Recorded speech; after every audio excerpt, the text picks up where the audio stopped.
D carboxylation reactions के नतीजे में अल्केन्स कैसे प्रोड्यूस होती हैं उसके इसमें दो तरीके हैं।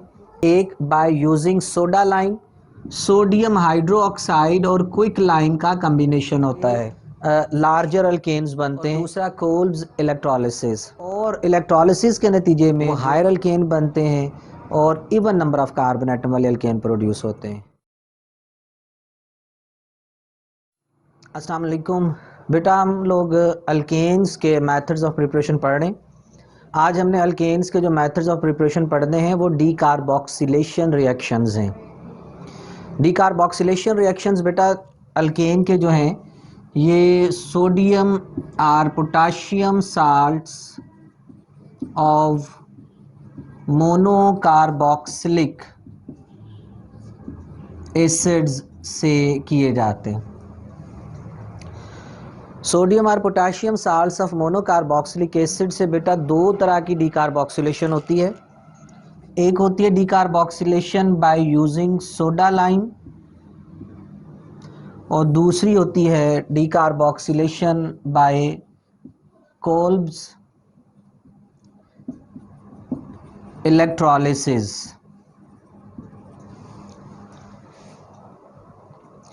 कोल्ब इलेक्ट्रोलिसिस बेटा जो है ये हरमन कोल्ब्स के नाम से मंसूब है और ये भी डीकार्बोक्सिलेशन रिएक्शन है। इसे डीकार्बोक्सिलेटिव डाईमेरिजेशन रिएक्शन बोलते हैं। इसमें भी डीकार्बोक्सिलेशन होती है और सोडा लाइम यूज़ करते हुए भी डीकार्बोक्सिलेशन ही होती है। जहाँ तक लफ्ज़ बेटा डीकार्बोक्सिलेशन का ताल्लुक है तो लफ्ज़ से ही इंडिकेट हो रहा है D stands for removal. D stands for remove करना, रिमूवल, और कार्बोक्सल से मुराद बेटा CO2 ग्रुप है। कार्बन डाइऑक्साइड या CO2 ग्रुप जो होता है वो रिमूव होते हैं और इस रिमूवल से जो है वो समझ आ जानी चाहिए कि ये कार्बोक्सिलिक एसिड्स में ही पॉसिबल हो सकती है, ठीक है, या एस्टर्स वगैरह में पॉसिबल हो सकती है जिसमें COO ग्रुप मौजूद होता है।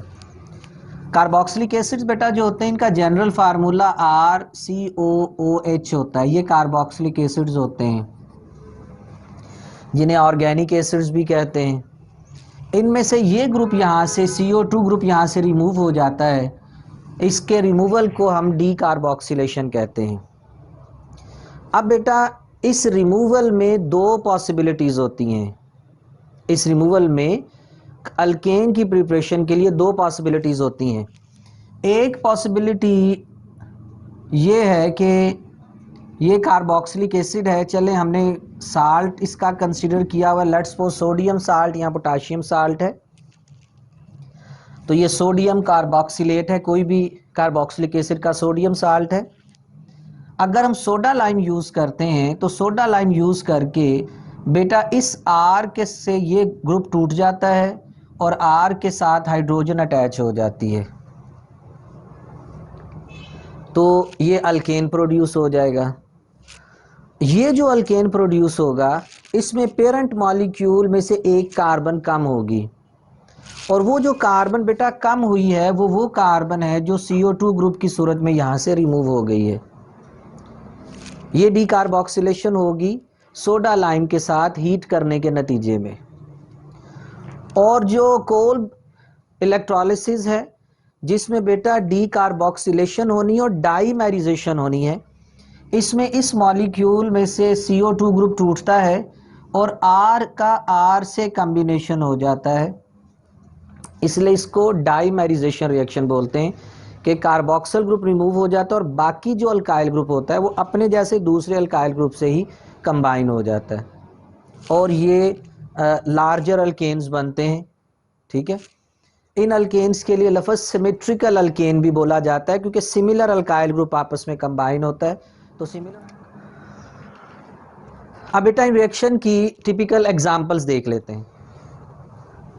सबसे पहले बेटा अगर हम टिपिकल एग्जांपल देख लें decarboxylation by using soda lime, तो बेटा सोडा लाइम के बारे में आप ये बात समझें कि ये बेसिकली सोडियम हाइड्रोक्साइड और क्विक लाइम का कॉम्बिनेशन होता है।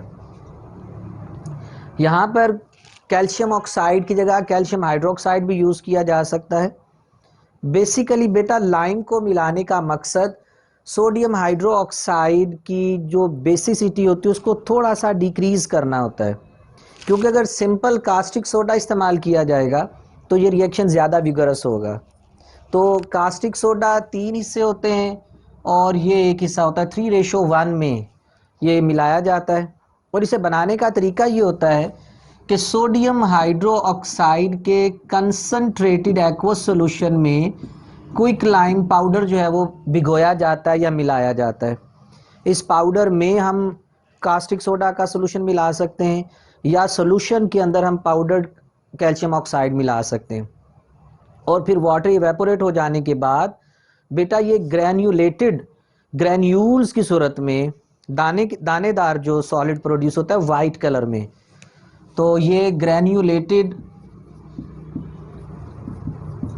वाइट सॉलिड होता है। अब बेटा इस मेथड ऑफ प्रिपरेशन में ये चीज़ मेंशन की गई है कि हम कास्टिक सोडा और क्विक लाइम को मिला के सोडा लाइम बना लेते हैं। Soda from caustic soda and lime from quick lime. तो दो चीज़ों का कम्बिनेशन है सोडा और लाइम का, सोडा लाइम इसे बोलते हैं इस ग्रैन्युलेटेड सॉलिड को। और इसको बेटा तकरीबन फ्रेशली प्रिपेयर इसलिए किया जाता है कि ये बहुत जल्द डिकम्पोज हो जाता है, इसका लाइफ टाइम ज़्यादा नहीं होता और ये बहुत जल्दी लेबॉर्ट्री में भी पड़ा हुआ ख़राब हो सकता है। तो एयर टाइट बॉटल में रखा जाता है और एयर बॉटल खुलने की देर है, ये मॉइस्चर एब्जॉर्ब करता है, कार्बन डाइऑक्साइड एब्जॉर्ब एयर से करता है, तो उस एब्जॉर्ब करने के नतीजे में ये आहिस्ता आहिस्ता ख़राब होना शुरू हो जाता है। तो बेसिकली ये सोडा लाइम वाटर और कार्बन डाइऑक्साइड को एब्जॉर्ब करने की सलाहियत रखता है। अब बेटा सोडा लाइम के साथ हमारे पास ये एक मोनोकार्बोक्सिलिक एसिड का साल्ट है, सोडियम इथानोएट।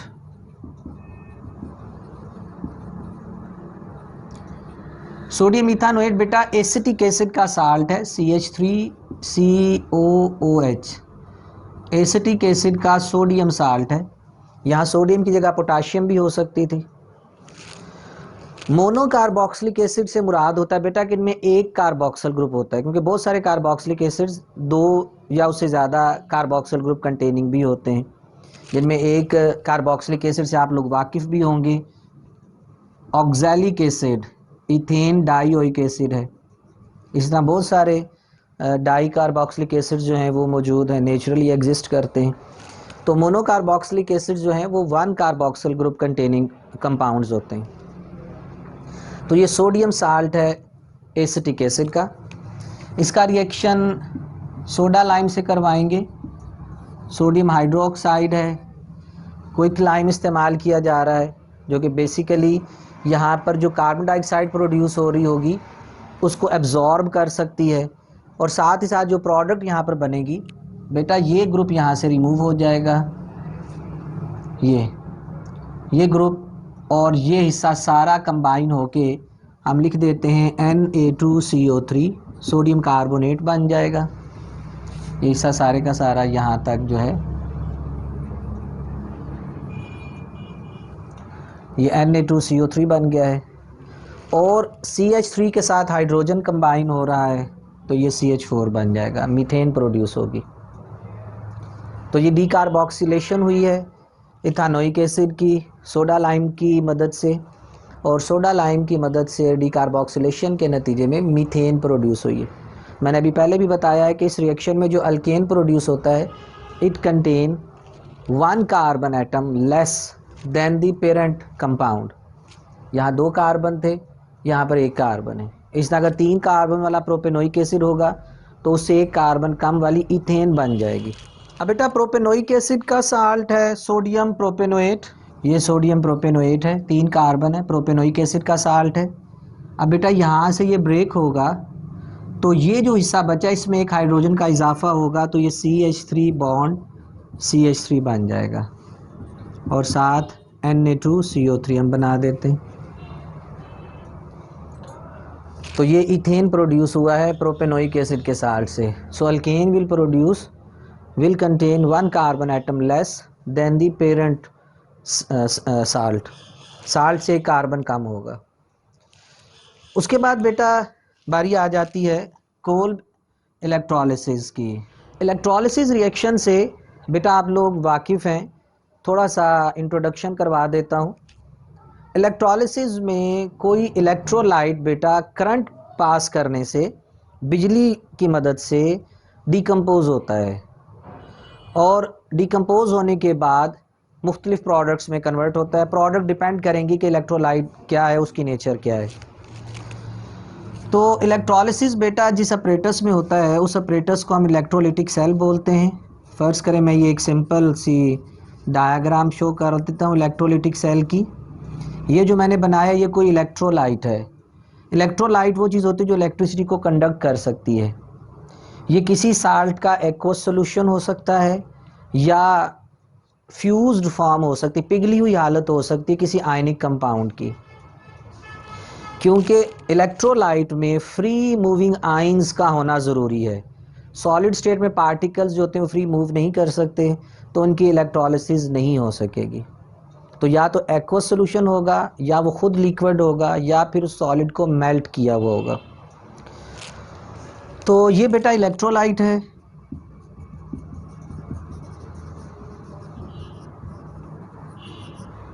जो कि साल्ट का एक्वस सोल्यूशन होगा, सोडियम और potassium salt of monocarboxylic acid का एक्वस सोल्यूशन होगा।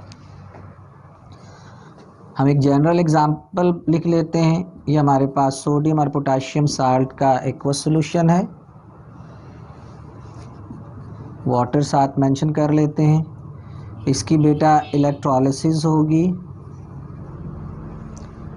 और उस इलेक्ट्रोलिसिस के नतीजे में बेटा R का R से कम्बिनेशन होगा। तो इक्वेशन बैलेंस करने के लिए यहाँ अगर हम 2 लिख लें तो R का R से कम्बिनेशन हो जाएगा। 2 मोल कार्बन डाइऑक्साइड प्रोड्यूस होते हैं और सोडियम है तो यहाँ पर साथ सोडियम हाइड्रोक्साइड और हाइड्रोजन प्रोड्यूस होगी। इक्वेशन बैलेंस चलें करने के लिए हम एहतियातन ऐसे लिख देते हैं। अब बेटा ये जो रिएक्शन हो रहा होता है ये करंट की वजह से होता है, बिजली की वजह से होता है और हम डेफिनेटली कोई सोर्स ऑफ हमारे पास इलेक्ट्रिसिटी, हमारे पास ये एक्सटर्नल सोर्स है। ये 2 प्लेट्स होती हैं, एक पॉजिटिव एक नेगेटिव। इन प्लेट्स को इलेक्ट्रोड्स बोलते हैं। इलेक्ट्रोलिटिक सेल में जिस प्लेट को बैटरी के पॉजिटिव टर्मिनल से जोड़ा जाता है ये एनोड होता है और जो नेगेटिव टर्मिनल के साथ होता है वो कैथोड होता है। ये बेटा एनोड होगा। अब बेटा इस रिएक्शन में किस तरीके से रिएक्शन प्रोसीड करेगा इसका मैकेनिज़्म थोड़ा सा डिस्कस किया गया है। What is the mechanism of reaction, reaction का मैकेनिज़्म क्या है इसको पढ़ते हैं। बेटा मैकेनिज़्म ऑर्गेनिक केमिस्ट्री में आप बहुत सारे रिएक्शंस का पढ़ेंगे, इंटर लेवल पे भी। मैकेनिज़्म ये होता है कि किसी रिएक्शन को उसके स्टेप्स के साथ अगर डिस्कस किया जाए तो वो उसका मैकेनिज़्म कहलाता है। अब ये जो रिएक्शन ऊपर लिखा हुआ है ये बेटा ओवरऑल केमिकल चेंज लिखी हुई है। ये रिएक्शन में कौन कौन से स्टेप्स इन्वॉल्व हैं, अगर हम स्टेप्स को बताएंगे तो ये उसका मैकेनिज़्म होता है। केमिकल रिएक्शन ओवरऑल चेंज को बता रहा होता है। मिसाल के तौर पे अल्लाह रहम करे कहीं चोरी होती है तो चोरी होना एक ओवरऑल प्रोसेस है। अब उस प्रोसेस में मुख्तलिफ स्टेप्स हैं, चोर आए हैं, उन्होंने ताला तोड़ा या जो भी प्रोसीजर है वो सारा प्रोसीजर को अगर हम स्टेप वाइज डिस्कस करेंगे तो दिस इज़ मैकेनिज़्म। तो रिएक्शन में भी अगर हम हर स्टेप को डिस्कस करेंगे तो ये रिएक्शन का मैकेनिज़्म कहलाता है। तो सबसे पहली बात यह है कि बेटा जब किसी साल्ट को पानी में डिज़ोल्व करते हैं, हम टिपिकल एग्जांपल ले लेते हैं सोडियम इथानोएट ही की। सोडियम इथानोएट को बेटा जब वाटर में डिज़ोल्व किया जाएगा तो पानी में डिज़ोल्व करने के नतीजे में एसीटेट आयंस अलहदा हो जाएंगे और सोडियम आयंस अलहदा हो जाएंगे। मैं सिर्फ आप लोग की अंडरस्टैंडिंग के लिए इक्वेशन को बैलेंस करके लिख रहा हूँ। अदरवाइज बेटा ये नहीं कि यहाँ 2 मोल वाटर इस्तेमाल होता है, 2 मोल वाटर का मतलब जस्ट 18 ग्राम पानी है, जबकि इसमें एक्सेस ऑफ वाटर इस्तेमाल हो रहा होता है। लेकिन उस एक्सेस ऑफ वाटर में से सिर्फ 2 मोल इस्तेमाल होंगे, वो भी अगर पूरे 2 मोल साल्ट होगा तो। ये सिर्फ बच्चों को समझाने के लिए इक्वेशन बैलेंस करके लिखी जाती है। अदरवाइज सिंपली बात यह है कि साल्ट है कार्बोक्सिलिक एसिड का, ये पानी में आयोनाइज हो जाएगा। सबसे पहली बात तो ये।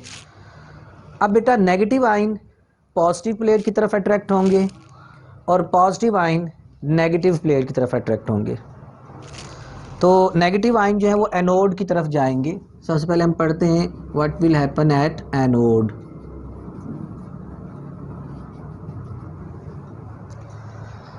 एनोड बेटा इलेक्ट्रोकेमिकल सेल की उस प्लेट को कहते हैं, उस इलेक्ट्रोड को कहते हैं जहां ऑक्सीडेशन हो रही होती है। ऑक्सीडेशन लॉस ऑफ इलेक्ट्रॉन को कहते हैं। तो जिस प्लेट पर बेटा लॉस ऑफ इलेक्ट्रॉन हो रहा होगा ये एनोड कहलाएगा। अब जैसे कि यहाँ पे आपको नज़र आ रहा है ये पॉजिटिव प्लेट है, नेगेटिव आयन इस पे आएंगे, CH3 C double bond O negative इधर आएगा, ये नेगेटिव आयन्स यहाँ पर अट्रैक्ट होंगे। अब बेटा ये जो आपके सामने एक स्पीशीज़ लिखी हुई है ये एसीटेट आयन है। एसीटेट आयन्स में बेटा ये नेगेटिव चार्ज इंडिकेट कर रहा है कि इनके पास एक इलेक्ट्रॉन एक्स्ट्रा है। ये इलेक्ट्रॉन एनोड इनसे छीन लेगा, ये एनोड पे इलेक्ट्रॉन लूज़ कर देंगे। जब ये इलेक्ट्रॉन लूज़ हो जाएगा तो ये रह जाएगा CH3 C double bond O के ऊपर एक इलेक्ट्रॉन रह जाएगा। दरअसल बेटा जिस वक्त ऑक्सीजन और सोडियम का बॉन्ड बन रहा होता है तो सोडियम अपना एक इलेक्ट्रॉन ऑक्सीजन को ट्रांसफ़र कर देती है, जिसके नतीजे में सोडियम पॉजिटिव आयन बन जाते हैं और ऑक्सीजन पर नेगेटिव चार्ज आ जाता है। अब वो वाला इलेक्ट्रॉन जो होगा वो एनोड ऑक्सीजन से छीन लेगा। जब एनोड ऑक्सीजन से इलेक्ट्रॉन छीन लेगा एक में से एक, और ये 2 मॉलिक्यूल है तो इनमें से बेटा 2 इलेक्ट्रॉन उतर जाएंगे। जब एनोड बेटा इनसे ये इलेक्ट्रॉन ऑक्सीजन से छीन लेगा तो ऑक्सीजन के पास अपना इलेक्ट्रॉन रह जाएगा जो कि अनपेयर है। ऑक्सीजन के पास अपना अनपेयर इलेक्ट्रॉन रह जाएगा। याद रहे कि बेटा ऑक्सीजन के पास 2 अनपेयर इलेक्ट्रॉन होते हैं, उनमें से एक इलेक्ट्रॉन उसने कार्बन के साथ पेयर किया हुआ है और दूसरा इलेक्ट्रॉन जो था उसके साथ सोडियम का इलेक्ट्रॉन पेयर हो गया था। वो इलेक्ट्रॉन जब उतर जाएगा तो ऑक्सीजन के पास अनपेयर इलेक्ट्रॉन एक रह जाएगा। यहाँ पर अगर मैं सिर्फ आपको समझाने के लिए ऑक्सीजन की इलेक्ट्रॉनिक कॉन्फ़िगरेशन बता दूँ तो 1s2 2s2 2px2 2py1 2pz1। तो बेटा ये ऑक्सीजन के पास 8 इलेक्ट्रॉन की ये तरतीब होती है, इस तरह से कन्फिगर हुए होते हैं। अब हम फर्ज करते हैं कि जो कार्बन का इलेक्ट्रॉन है वो यहाँ पेयर हुआ है और सोडियम का इलेक्ट्रॉन ये वाला था। ये इलेक्ट्रॉन इससे एनोड ने ले लिया है, तो जब ये इलेक्ट्रॉन यहाँ से चला गया तो यहाँ पर अनपेयर इलेक्ट्रॉन रह गया। अब ये स्पीशी न्यूट्रल है क्योंकि इसके पास एक्स्ट्रा इलेक्ट्रॉन कोई नहीं है, ना तो इसका इलेक्ट्रॉन कम हुआ है ना ज़्यादा हुआ है। It contains 1 unpaired electron and it is a neutral species. इसको बोलते हैं free radical. A neutral species which carry unpaired electron is called free radical। इसे फ्री रेडिकल बोलते हैं। ये फ्री रेडिकल जो बेटा प्रोड्यूस होते हैं ये हाईली अनस्टेबल होते हैं। आयंस भी रिएक्टिव होते हैं लेकिन फ्री रेडिकल जो होते हैं वो हाईली अनस्टेबल होते हैं, हाईली रिएक्टिव होते हैं। अब ये यहाँ से मज़ीद टूट जाएगा। अब कैसे टूटेगा? CH3 C double bond O radical है। ये बेटा टूटता है और कैसे टूटता है ये ज़रा समझ लें कि ऑक्सीजन के पास अनपेयर इलेक्ट्रॉन है। ये जो कार्बन ने इधर बॉन्ड बनाया हुआ है, अगर मैं इसको जस्ट पेयर ऑफ इलेक्ट्रॉन की सूरत में शो कर दूं तो बेटा ये कार्बन अपना इलेक्ट्रॉन यहाँ पर इस ऑक्सीजन से पेयर अप कर लेती है। हाफ एरो का मतलब बेटा एक इलेक्ट्रॉन होता है और कंप्लीट एरो का मतलब पेयर ऑफ इलेक्ट्रॉन होता है केमिस्ट्री में। तो ये एक इलेक्ट्रॉन ये लाएगा, एक इलेक्ट्रॉन ये लाएगा, यहाँ पर एक नया कोवलेंट बॉन्ड बन जाएगा, म्यूचुअल शेयरिंग ऑफ इलेक्ट्रॉन होगी। तो सी डबल बॉन्ड ओ ये है, यहाँ भी सी डबल बॉन्ड ओ बन जाएगा, तो ये बन जाएगा सी डबल बॉन्ड ओ, ये CO2 बन गया जिसका असल स्ट्रक्चर लीनियर है, यानी ये चीज़ बनेगी। और दो टूटेंगे तो बेटा दो मॉलिक्यूल कार्बन डाइऑक्साइड के बनेंगे। और साथ ही जब ये यहाँ से निकल जाएगा तो बेटा ये CH3 दो रेडिकल्स बन जाएंगे, यानी इस कार्बन का इलेक्ट्रॉन जो इधर पेयर हुआ था वो अनपेयर रह जाएगा। अब इस अनपेयर इलेक्ट्रॉन वाले ये दो रेडिकल्स हैं, CH3 रेडिकल और CH3 रेडिकल, ये बेटा आपस में फिर कंबाइन होके आपस में बॉन्ड बना लेते हैं, CH3 बॉन्ड CH3, कार्बन का कार्बन से बॉन्ड बन जाता है। और सिमिलर अल्काइल ग्रुप्स के कंबाइन होने की वजह से हम ये कह सकते हैं कि ये सिमेट्रिकल अल्केन्स बनते हैं, इथेन प्रोड्यूस हुआ है।